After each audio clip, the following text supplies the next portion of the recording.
Hello and welcome to Conversations from the A&amp Network. In this episode, I catch up with foster carer Megan. I spoke to her in the autumn of 2022 as she was about to set out on a new adventure in Africa. Megan catches us up with the work she's been doing and the book that she's been writing. As always, if you have experience of adoption, fostering or special guardianship from any perspective, personal or professional, and would like to share that on the podcast, please get in touch through the Facebook page, the app formerly known as Twitter, or you can email us at anfpodcast@gmail.com. Well, today I'm speaking to Megan Tanner, who we spoke to, maybe 2 years ago in relation to your experience as a foster carer, how you got into that, but also then we were looking forward to your hopes and plans for a future in terms of you moving to Sierra Leone, you talking about nonviolent resistance in a kind of a totally different setting, totally different context. So Megan, hello. Hello, how are you? I'm really well, thank you. I'm really well. The sun is shining in glorious Northumberland. And yourself, how are you doing? I'm doing really well, thank you. And I'm so pleased to come on this podcast to kind of give you the update because a lot has changed.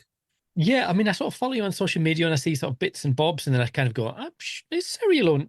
Kenya? Sierra? What's going on there?" And we've sort of touched base a few times over the period. So before we get into kind of what happened next, it'd be really interesting to kind of go back to your experience. And I remember we talked about fostering, and I think you were really honest about your fostering. But also I remember, if I'm honest, I recall that we had a conversation about what you felt comfortable to say and what you felt not comfortable to say and stuff. And I just thought, with your permission, whether you kind of, what are your reflections back on being a foster carer and foster care more broadly at sort of 2 years on? That's really, really good. It's an interesting one because since I last spoke to you, I did write a book about it. About being an autistic foster carer working in social services. And the idea of the book was to kind of say, these are the issues, and here's easy, reasonable adjustments we can make that can help everybody survive in this arena better. For that to happen, you do have to whistleblow. You have to give your life experience. You have to say things that happen to a certain extent to get to why you need a reasonable adjustment. So during this process, the publishers got in touch. I agreed to write the book, and I spent kind of about a year reliving my fostering experience in light of what were the issues, what could be made better for neurodivergents, but also neurotypicals, and also understanding that quite a lot of people in my age bracket don't know they're neurodivergent, don't know they're autistic, because we weren't diagnosed. We were just the naughty kid or, the rude kid or whatever. So there's going to be a ton of foster carers who probably are autistic or neurodivergent in some way with no idea, and therefore don't know why they're not working well in the system. So during this journey of reflection, I went through all of it. I realized, oh my goodness, there's a lot of trauma that happened, but also a ton of awesome parts. And I kind of came to the conclusion that I don't believe there's blame. And I think that's a really important thing to say, because what can happen in our fight for justice, in our fight for things to become better, naturally as humans, we can become quite binary and we can make it we against them. What I realized happened while I was writing this book was that when we get into these positions, we make the other side have to sit in cognitive dissonance, which people don't like because it's so uncomfortable. And it's a really difficult way to get any change happening, because we're fighting from a place where somebody has to say, I am wrong, I will change. And people don't like that. Yeah. So kind of in our fight for change, we're kind of fighting in a way that's not being heard very easily by people. So therefore, change is highly likely not going to happen. So from my experiences, it was horrible. There were times where, especially in allegations, or especially in for me, my triggers were communication. I'm a very blunt, very direct. I use my words carefully and I mean what I say, which one isn't appreciated, obviously. and I understand that. But I was working in a system who doesn't do that.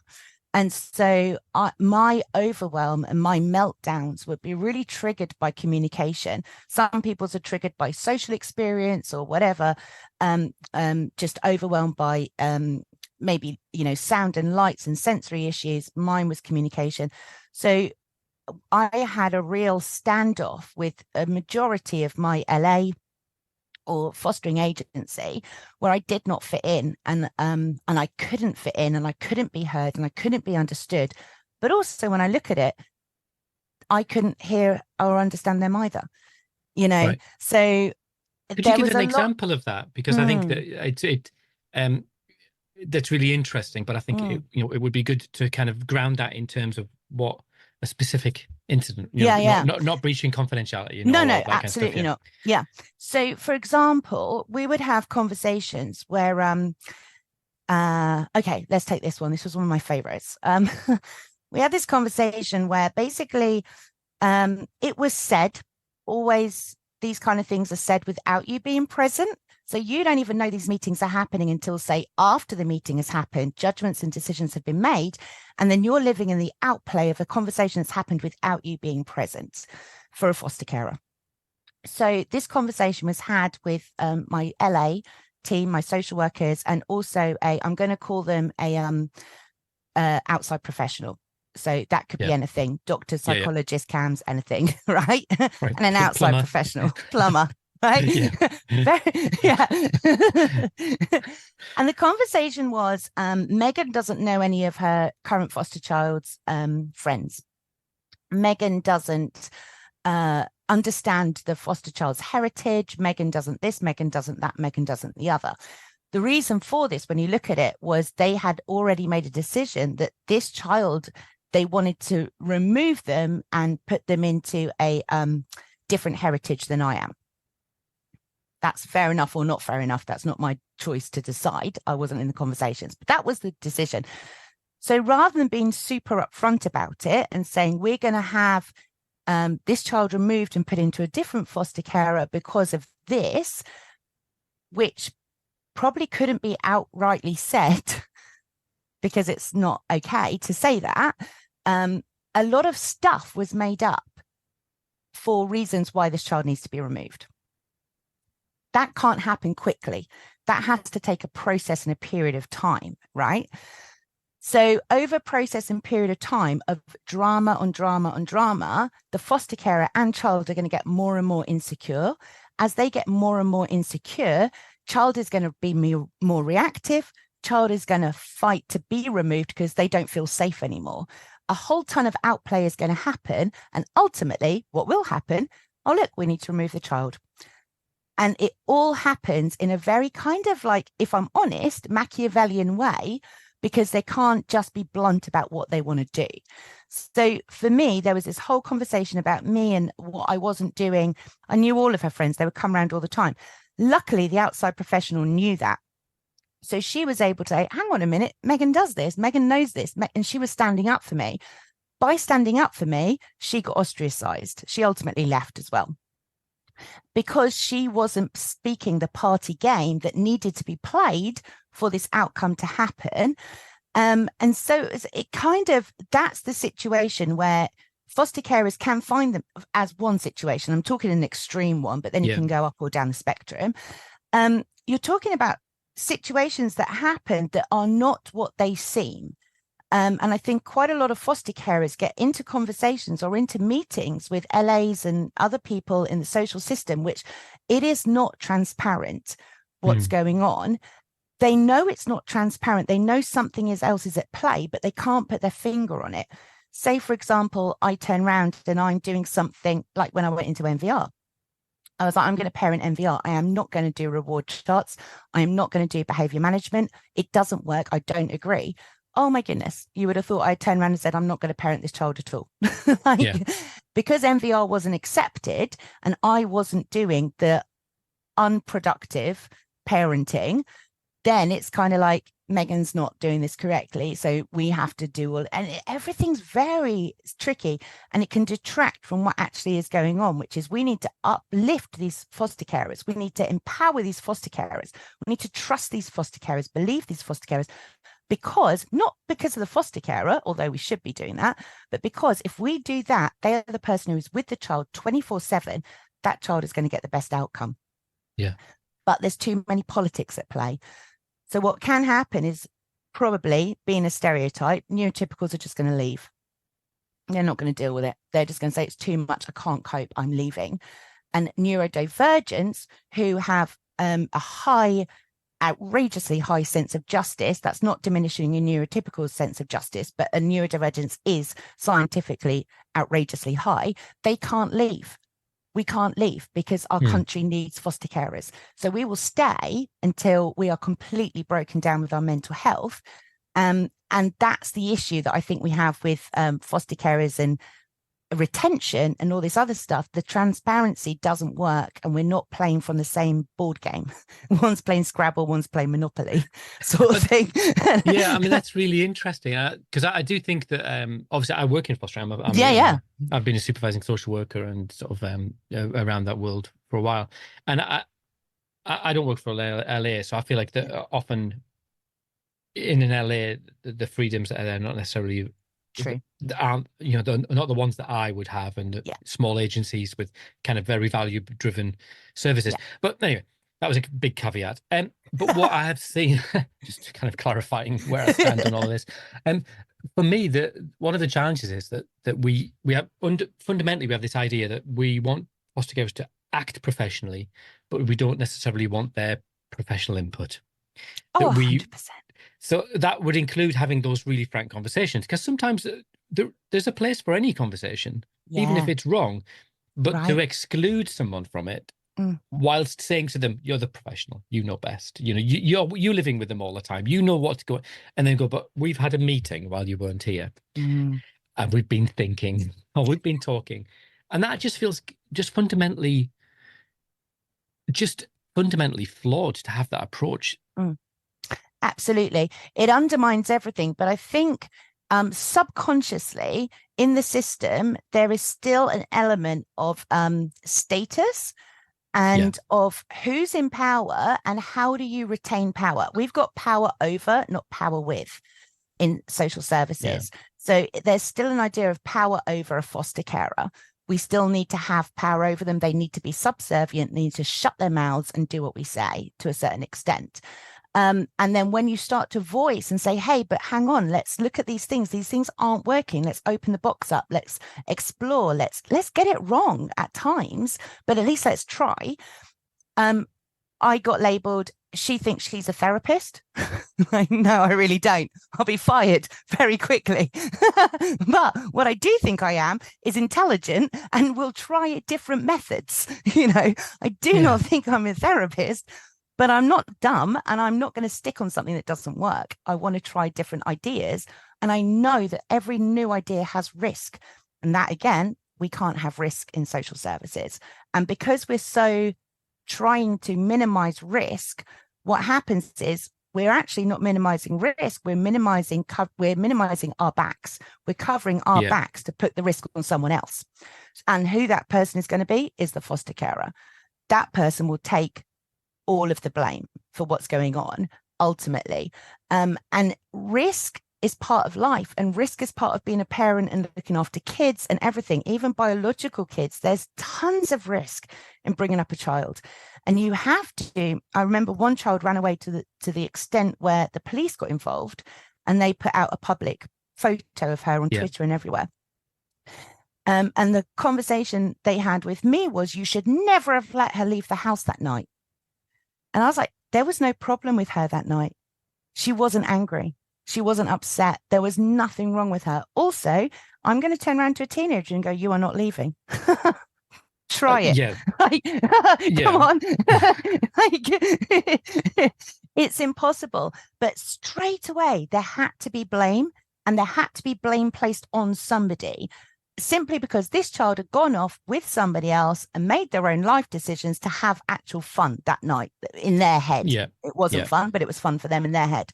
Somebody had to take blame. Somebody had to be wrong. And then you put unrealistic expectations of what a foster carer can do, i.e. stop a 15-year-old leaving the house.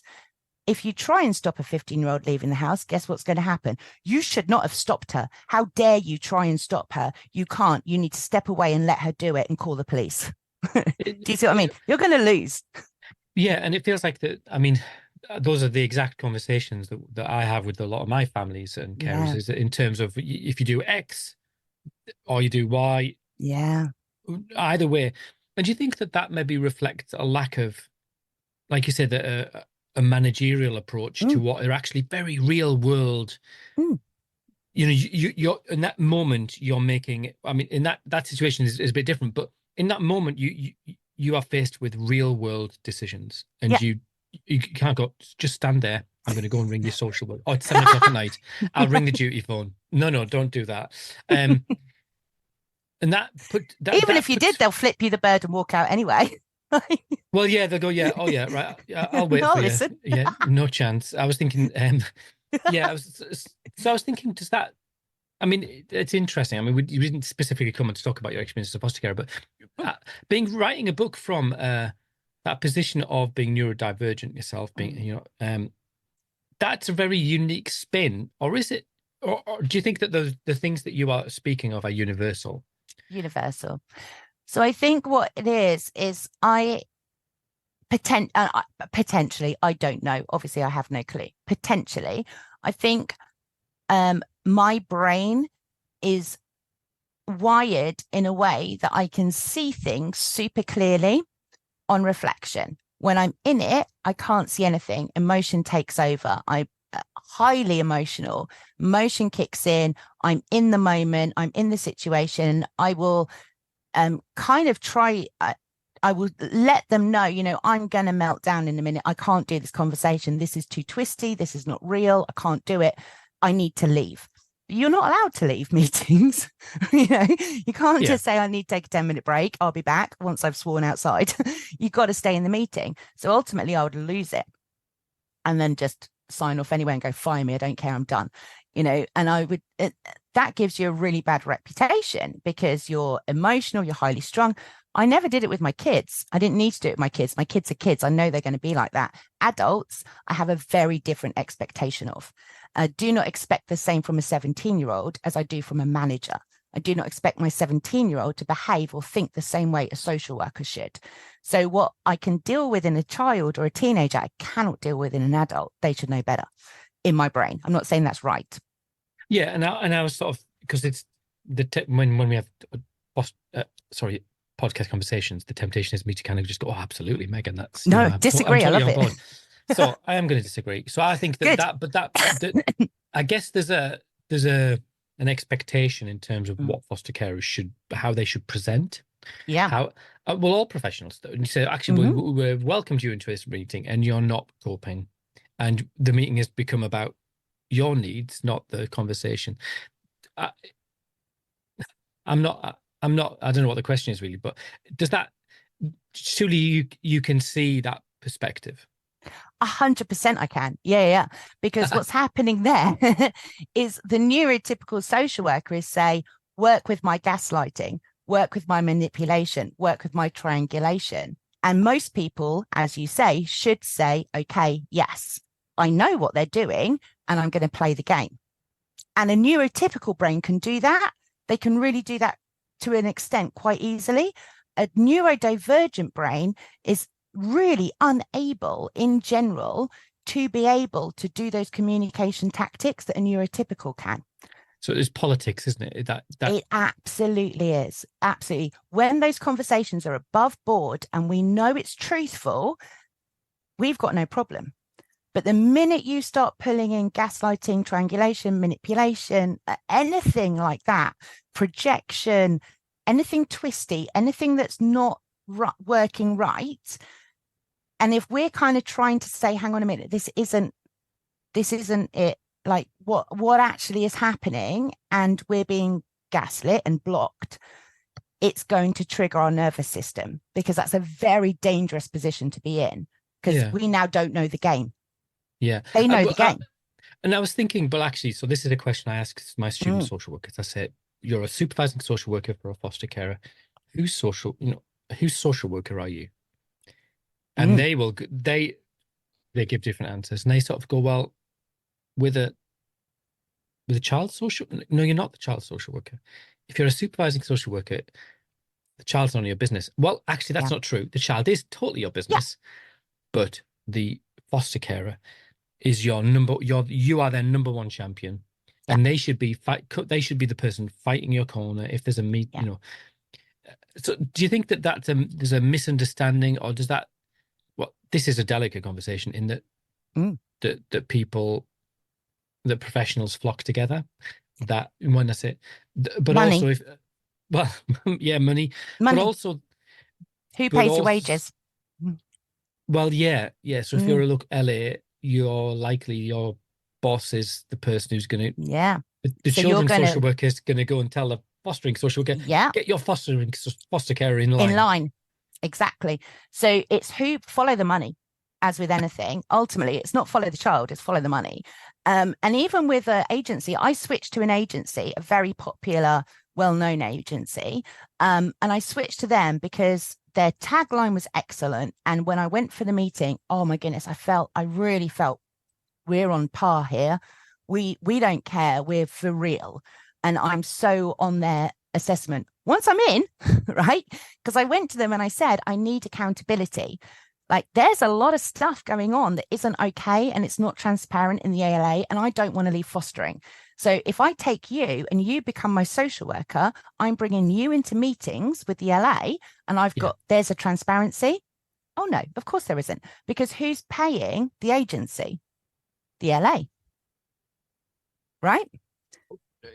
Yeah, I mean, I would really, I'd Yeah. take umbrage with that, because I think Yeah. that, so, well, I think that we get social workers who can withstand that level of pressure. I think a good Yes. social worker should be someone who could take, when you dig deep into our values and ethics, as our professional Yeah. values and ethics, there is an element of you kind of stand against injustice.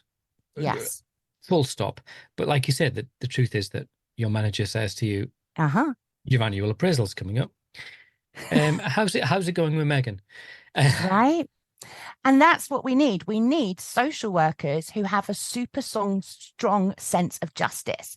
And I feel that the exact same thing that happens to the foster carer happens to the social worker. And this is where the binary thinking becomes a two-handed thinking. Do you know what I mean? Rather than it being actually social workers are really difficult and we need to change the system and everything else, and the foster care is this, vulnerable victim in the whole situation. That is correct. 100% that's correct. We are victims because we don't have the power. But on the other hand, let's look at the social worker. Let's look at what position they're in. If they are not outputting what the management wants, unless they're top management, your say is to a certain extent very limited.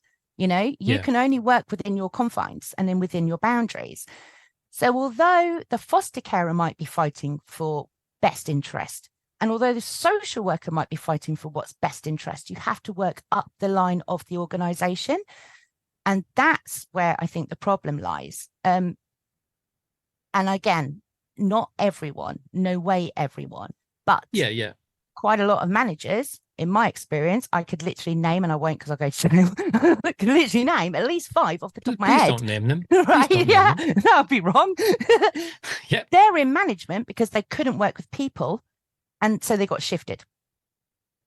100%. I was told that. You were told that, right?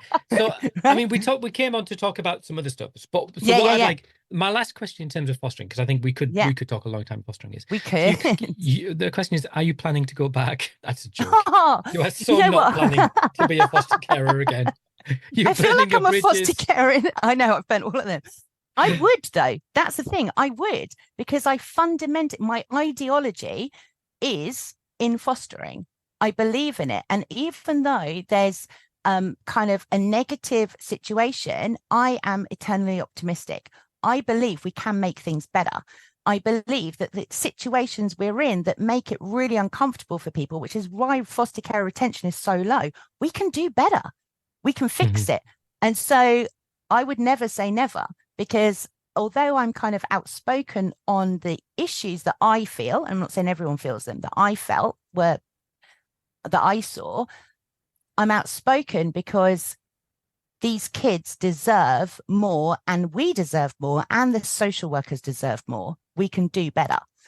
Yeah. So I wouldn't actually say no. I would say maybe.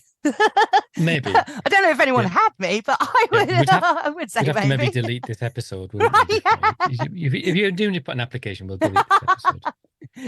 So tell me about you. You've got a book out. What's the name of the book? And we'll put the Yeah. notes. Oh, okay. So it's called Experiences of Being Autistic Foster Carer. Right. I'll send you a link. Yeah. But That's as I perfect. say, I know I've kind of been sort of blunt on issues. The whole idea of the book is to say these are reasonable. Every chapter ends in reasonable adjustments to make Yeah. life better for everybody. So it's not let's go down a negative rabbit hole. Yeah. I mean, it raises a really interesting, I mean, a bigger Mm, question. We haven't got necessarily got time, but I think that my experience of foster carers is that foster carers who the stereotype of a foster carer is this 2.4 family of people who have got their stuff together, who yeah. are this safe port in a stormy sea of life. But I think that there's so many versions of safe ports, and oftentimes Right. people who've got direct lived experience of feeling outside of the system Yeah. are really sometimes a really safe place for some children. People Yeah. who've had a not necessarily a great upbringing, not necessarily a great experience of this and that and the other. They can bring real world experience to children that goes, yeah, I was a Mm. bit of a wrong'un when I was 15, but this is what I Right. learned. Absolutely. And I think that's why neurodivergent foster carers are amazing. We've been so misunderstood our whole lives, you know. And what have our foster kids misunderstood? They feel misunderstood. They don't feel accepted. They feel rejected. So we have got so much empathy. It's not just, oh, I sympathize with you. Like we can literally say, I feel that. I totally feel how you feel. I get it. And there's that common bond, that commonality between children in foster care and kind of misjudged adults, be they neurodivergent or whatever else, where you can say, I've been there. This is how we can get through it. It's going to be okay. Which, as you say, the got it together, very much sorted out neurotypical 2.4 family, they've got no clue. They can't do that to the same Yeah, extent. yeah, we definitely need a range of people A who can range. reflect children. Yeah. I'm aware at the time, as Yeah. promised Sorry. before we even started, I've got a child with a social life who needs me to be Unreal. their taxi.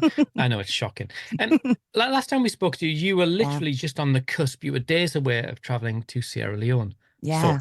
So what happened Oh my next? goodness. So I went out with my team of about 5. There was 5 of us middle-aged women went out, and we were going to do a project and I was going to stay on.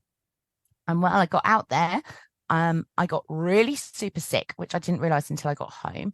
So I ended up with a heart condition due to the weather and humidity and everything else. It really exacerbated it. And also a ton of things happened, which just meant it did not feel right in the Right. slightest. Pre-COVID, it was super safe. I absolutely loved it. This time, guys with guns got us and took us into this room and, kind of interrogated us. I called up the UK embassy and said, what is going on? I'm really nervous for me and my team. And they were like, don't panic about it. It's probably just money. But if you go to jail, call us then. I was like, I'm out. I'm about to get Yeah. menopausal. I'm not standing for that. I'm not a martyr. I do not want to get banged up abroad. This is ridiculous. It was just money. It was just a conversation. Had to give them some money. It was all fine, but it just didn't feel so okay. So I came back and licked my wounds. I'd obviously just left fostering. That hadn't gone right. I was like, I don't know what's going to happen. I Yeah. don't know what to do. And so I called up a good friend of mine and we said, let's go back to Kenya. I'd done projects in Kenya with the charity. So let's go get back to Kenya. We're going to see what that's like. And then ultimately, we'll just go, right, it's not worked out. Pay all of our donors back. They're only friends anyway. It's a very small charity. I know exactly who's paid what. Pay it all back, done it, close it, end it. It's done.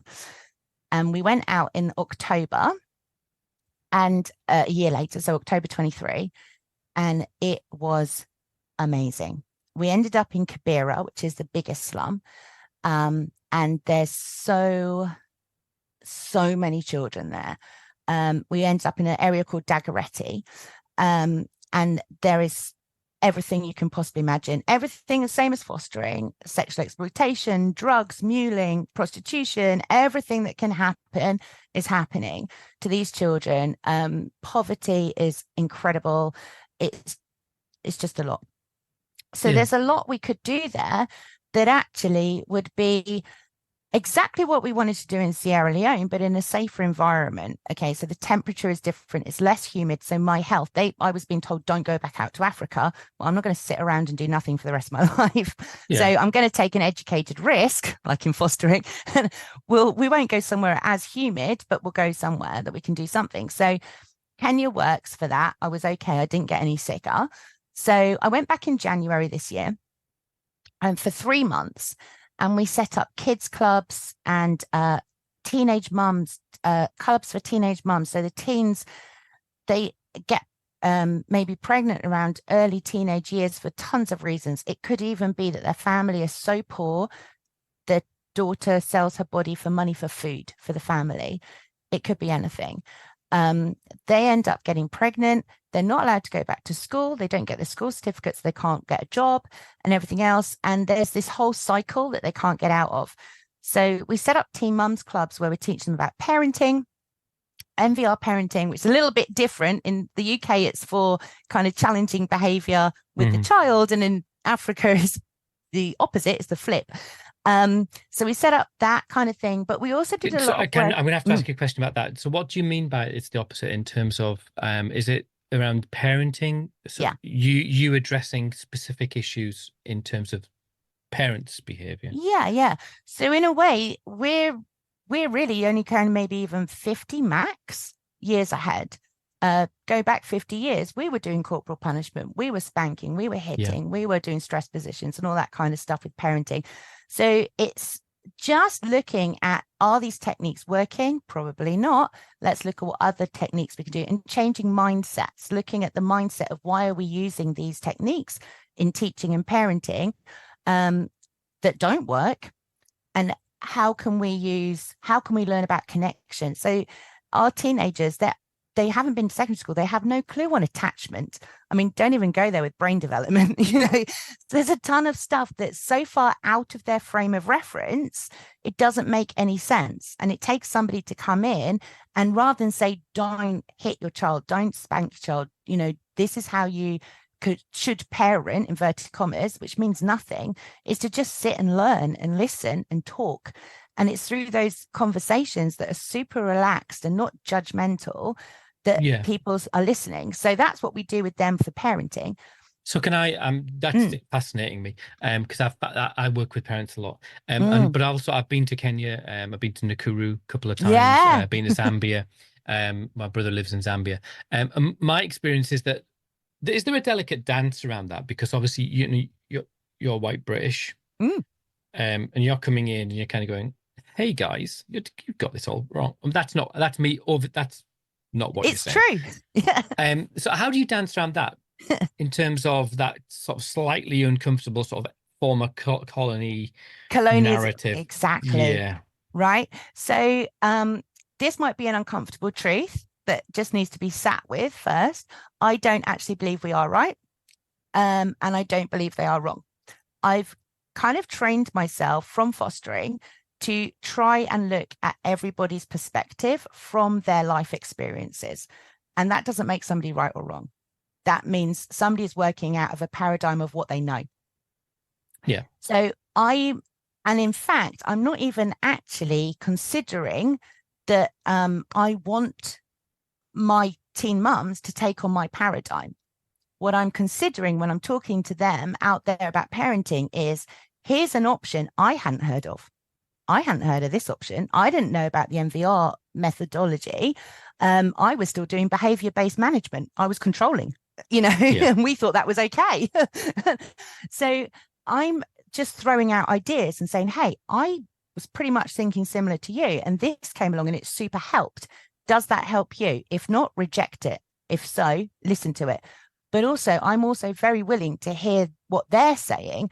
And there's a ton of sense and a lot of stuff which we're never going to hear because so much of the overriding predisposition is everything is wrong because there's corporal punishment involved.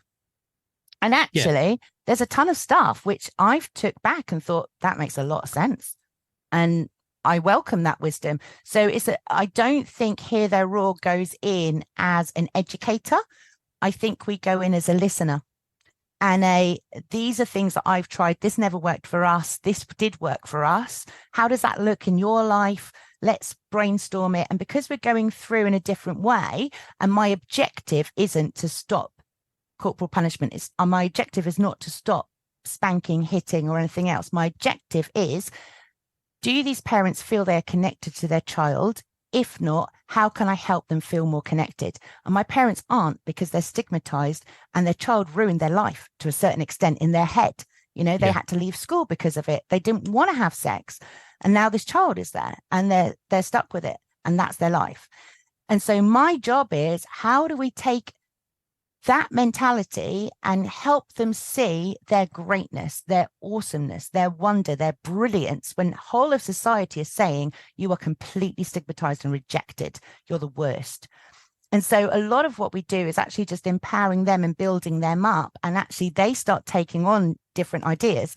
And from the Teen Mums Club, we started a kids club with kids, literally just have fun, come here, get off the street so, we can protect you.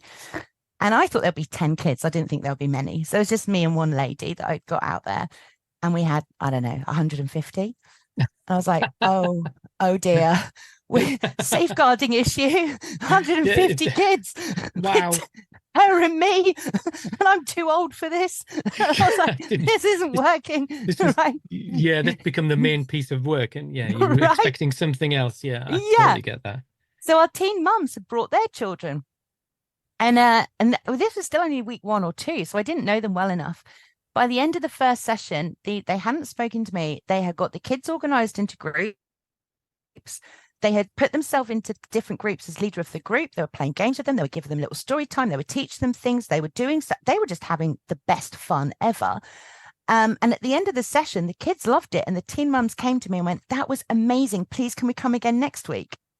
It's like, guys, you're hired. You can't not come next week. You must come next week. And it's been amazing, because what we've been able to do is take the stigmatized, the rejected, the downcast out of that society and say, that is not who you are. You are incredible. And here is an opportunity. Flourish. Yeah. Go for it. Bring me your ideas, bring me your brain, bring me your input, and let me work with it. And let's turn something amazing. And that happened up until April. I came home in April and I thought, okay, I'll go back in 3 months. And if it's died a death, it's died a death. It's not died a death, it's flourishing. So I'm going back on July the 7th for another 3 months to keep it going. We're going to introduce more material for them and things like that they can do, educate them more so they can input into our kids, do a lot of work on drugs and gangs and, sex, drugs and rock and roll and things like that aren't talked about. But also for that to happen, I have to teach my mums, my young mums, because they're have a different view to it than we do, and probably not always quite making sense. So educate and empower. And it's gone really well. So everything happened at the right time in the right place. And what I was doing was saying, I believe it's here. And actually it wasn't there. Maybe it's going to be in Sierra Leone later. Right now it's over here. And the doors opened and the doors closed where they should open and close. So it has changed countries, changed the other side of Africa, but it's flourishing and it's amazing. And it's so beautiful to see these teen mums taking on the work. And it's amazing. So I still feel like I'm a foster carer to a certain extent, because I've got 20 18-year-olds. My experience of of the things I've sort of got up to in Africa is that the need is so palpable. And that people are prepared, will engage in, or are just keen to take anything they can Yeah. for their children. Um, Right. but that comes with kind of that it's a very different world though, isn't it, in terms of, raising children. Now, how is the wider community sort of seeing that piece of work in terms of, are you looking to try and influence beyond this group of teen mums in terms of how they're perceived within the community? Yeah, it's really difficult. So again, it's very status based, isn't it? So Yeah. and also we don't inverted commas, we don't want the underdog rising. That there has to be in society, some people believe, I'm not saying I believe it, but some people believe there has to be that status division where you get the rich and you get the very poor, and you shut up and stay where you are, and we are going to continue to flourish. And you cannot get out of your system. You stay down there. So there's a whole piece of work that's way too much for Here They're Raw. We're the tiniest charity in the history of the world. So we're not able to to kind of get into that level of stuff. That's going to be for UNICEF and people like that to do. But for us, what I think our core belief is to plant somewhere, grow, and let them take it on. So when one of the teen mums comes to me and say, hey, Megan, the Mzungus, they call us Mzungus, white people. Yep. The Mzungus come, they get all of us teen mums in a room and they say, don't have sex, you'll get pregnant. And we're like, duh. That's a bit too late for me. Yeah, that ship has sailed. Right? But they don't go into school. And they were like, if you went into school, no one's going to listen to you because you're just a Mzungu. Why don't I go into school? I'm like, yeah, honey, that's exactly what you're going to do. Yes, you take on that mantle of educating the next generation. You take on that from your experiences, empower somebody else. It's kind of like I was listening to a podcast the other day, and they were saying the 12th step of AA is to become a sponsor. Yeah. And I just thought, that's so true in so many different parts of life, be that a religious part or a community-based part or getting out of addiction part. Become a mentor, serve others is one of the greatest ways to help yourself. And so for my teen mums to be able to go, I'm going to do this, I'm going to input into society. We're not going to make massive headway with all the great big wigs, but in our little section of Kibera, we can make something change, make something different. And then from that, and it's ripples on the sea, isn't it? So in my lifetime, I'm nowhere going to see many, many ripples. However, who knows what's going to happen from each one of these 20 girls going off and feeling that they're empowered enough to mentor somebody else and support somebody else and educate somebody else so they don't have to go through what they went through. That's how the ripple effect works. So is that a long-winded answer to your question? Well, no, I mean, it's a conversation. It's not a question and answer, isn't it? So it's absolutely fine. But it does make sense of the work that you're doing and how it's sort of set within communities and within within a culture and all of that stuff is so. I think that there's always that danger. I've always felt really uncomfortable going into kind of other cultures, regardless, and kind of just aware of all of the baggage that comes with me being, white British man. Right. And whether that's me being overly liberal and overly corduroy, I'm not sure. But it just felt, but it cuts against the grain. But I don't want to be, I'm really keen that I don't want to be seen as that person when I have gone and sort of done stuff. Yeah. Totally. And I think it depends on your intention, isn't it? It's like the difference between motivation and manipulation. They're exactly the same thing. It's just your intention. Am I intending to motivate you or am I intending to manipulate you? My outplay is the same. So the only difference between those two is intention. And I think it's the same with that kind of thing. What is my intention? Is my intention to be, the white savior? Or is my intention to just go and talk and connect and learn and grow and love? And I don't know what that looks like. I don't know what the outplay is, and which is, I was talking to somebody the other day about Here They're Raw, and they were like, what's your 5-year plan? I'm like, I haven't got a day plan, love. You don't even know what you're having for lunch. I don't know. Right? I've got no plan because there's nothing in me that's making decisions. You're not building an empire. We're not exactly right. Yeah. And also, why is it wrong to love anybody, care Yeah. about anybody? You know, I've got foster kids who are out of the system now, but they're pretty much my kids.